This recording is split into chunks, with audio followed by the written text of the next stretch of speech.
بسم اللہ الرحمن الرحیم۔ السلام علیکم ورحمۃ اللہ وبرکاتہ۔ عابد راجہ چینل کی طرف سے آج میں اپنے دوستوں کو رسول اللہ صلی اللہ علیہ وآلہ وسلم کا ایک بہت ہی پیارا فرمان بتاؤں گا۔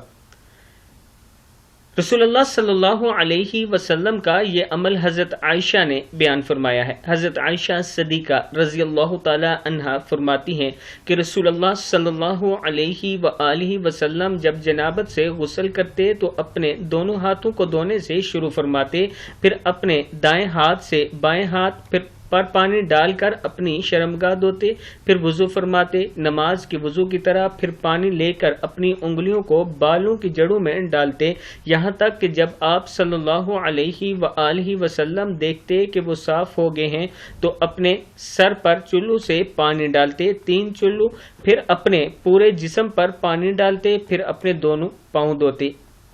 صحیح مسلم کی حدیث ہے، پھر ایک بار سن لیں۔ حضرت عائشہ صدیقہ رضی اللہ تعالی عنہا فرماتی ہیں کہ رسول اللہ صلی اللہ علیہ وآلہ وسلم جب جنابت سے غسل کرتے تو اپنے دونوں ہاتھوں کو دھونے سے شروع فرماتے، پھر اپنے دائیں ہاتھ سے بائیں ہاتھ پر پانی ڈال کر اپنی شرمگاہ دھوتے، پھر وضو فرماتے نماز کی وضو کی طرح، پھر پانی لے کر اپنی انگلیوں کو بالوں کی جڑوں میں ڈالتے، یہاں تک کہ جب آپ صلی اللہ علیہ وآلہ وسلم دیکھتے کہ وہ صاف ہو گئے ہیں تو اپنے سر پر پانی ڈالتے 3 چلو، پھر اپنے پورے جسم پر پانی ڈالتے، پھر اپنے دائیں دونوں پاؤں دھوتے۔ صحیح مسلم کی حدیث ہے۔